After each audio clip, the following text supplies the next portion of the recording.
In today's video, I'm going to share with you how I'm buying 4 dividend paying names without raising my margin debt. Once again, I'm going to sell a couple of options to do this, and I'll share with you which options I'm selling and which stocks I'm buying, which funds as well. So I earn over 100,000 per year in dividends at this channel, as you know, and my performance and value shows that now I'm up 42% for the year, almost 43%. Okay, many of my subscribers and clients who bought my e-guides are seeing similar results, and I'm very proud of you. Okay, the Dow's up 2, the S&P's up 15, the Nasdaq's up 31%.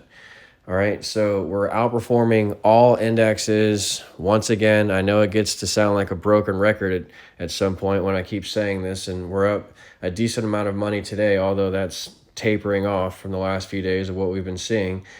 But today, if you look down at my margin debt, you'll see that it's still at 245 roughly. And I bought 4 different funds and stocks today. Okay, and this is how I did it. All right. So, by the way, if you need help playing margin and understanding how I use margin to get ahead and live financially free out of my brokerage account, email me for my e-guides at akintodd48@gmail.com. So this is what I did today. Are you ready? I sold that put on TNA as I told you I would today to get that small cap exposure. I still got about $1,000, $975 at a $40 strike price here, $40 for TNA.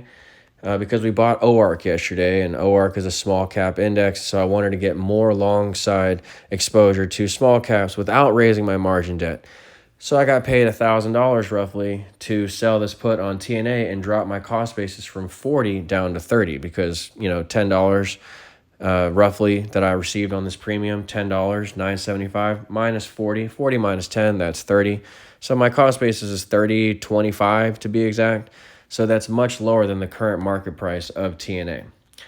So that lowered my margin debt by $1,000. So then I took that $1,000 and I went ahead and added to some other things that I believe are cheap and still have a nice yield. So I added 500 to Citigroup this morning to get my financials up to a decent amount.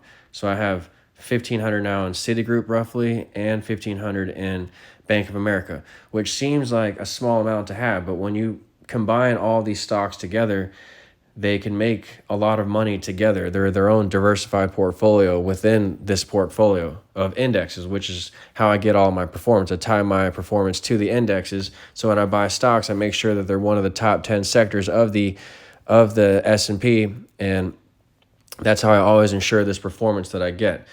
I also get my performance from Cornerstone. As you know, today it's up fractionally today, but 400,000 I keep in Cornerstone. But you have to learn how to play this fund right. It drips its dividends at $6. The market price here is $8, but every month it drips its 21% dividend down here at $6. 652, 642, 627. These are all massive gains. 30% gain, 27% gain, 25% gain. So most of my subscribers are well aware of this fund. But you have to learn how to play it. Once again, email me for my e-guides at akintodd48@gmail.com if you need help playing Cornerstone. So if you buy my e-guides, by the way, you get access to my Discord chat room, which has over 100 members in it. We're having great conversations in there. Honestly, I'm learning new things every day from you guys. So that's what happens when you buy my e-guides. Now, moving on to, you also get my number when you buy my e-guides, so you can call me anytime you have a question on anything.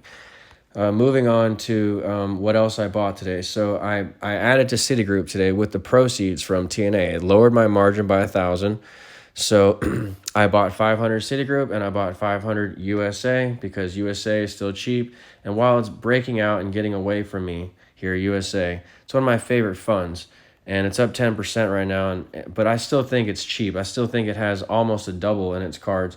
If you go look at a chart, I've done past videos on USA, but quickly, if we just go look at this chart, you'll see that, yeah, it's having a breakout, but it still has a 9% dividend, and it moves upward, left to right, when the market's going up, which is important because a lot of our funds decay or go sideways to down. You can't just get all that income, collect over 100,000 per year in dividends, like in my case or in your case. You can't just go for max income. You have to also get performance because performance adds to your equity. See, USA was at 10 almost, and it's at 6 now, six-ish. So it still has a lot of room to run before it's expensive, in my opinion. It's breaking out past this. Wow, it's a big breakout. It's overbought on any pullbacks. I'm going to add to that. I sold half of that at the wrong time, but I bought more OARC and Tesla with the proceeds of USA a while back. So I've been happy with these buys. Tesla's up another percent today alone, and it has a 70% dividend. So I increased my income a lot there, and Tesla's part of the indexes, so I didn't mind doing it. So USA, I added to that with the proceeds from TNA. So I added to Citigroup and USA. I also bought 2 other funds. I bought ASG. I added 500 to that because it's also cheap and it's mega growth. It's like small caps, basically. It's hyper growth.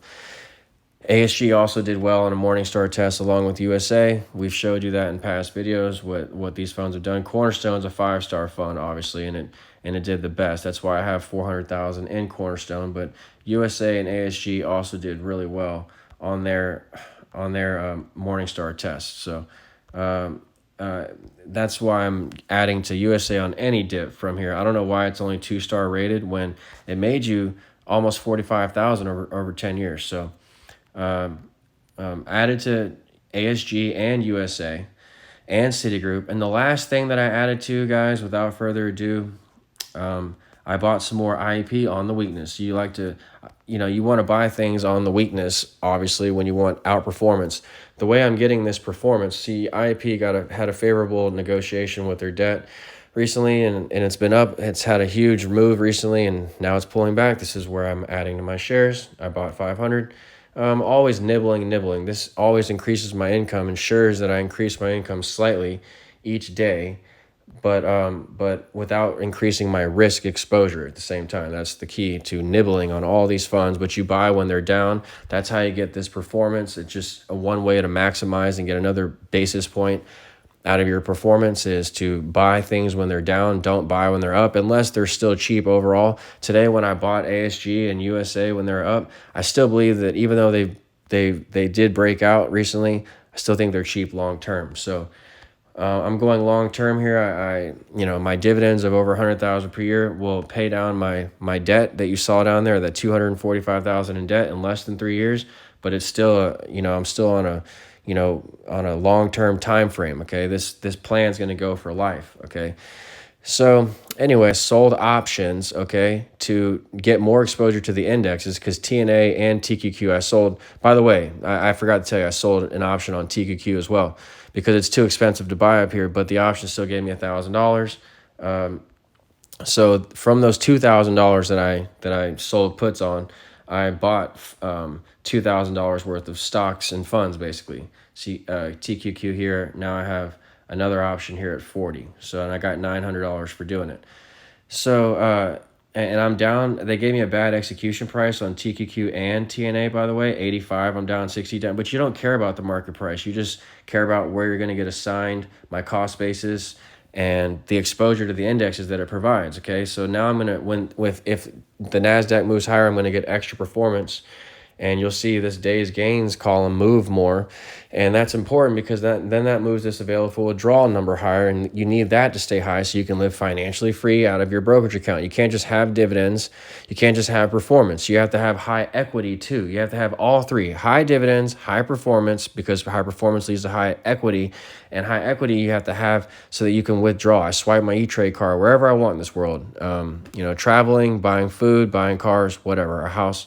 So you have to keep this number high, and I grow that number by tying all my investments to the index, whether I sell options on the indexes or I buy cornerstones of the world or even specific stocks like Tesla. So if you need help understanding how I do any of this out of my brokerage account, email me again for my e-guides at aikentod48@gmail.com, and I'll talk to you soon. Thanks.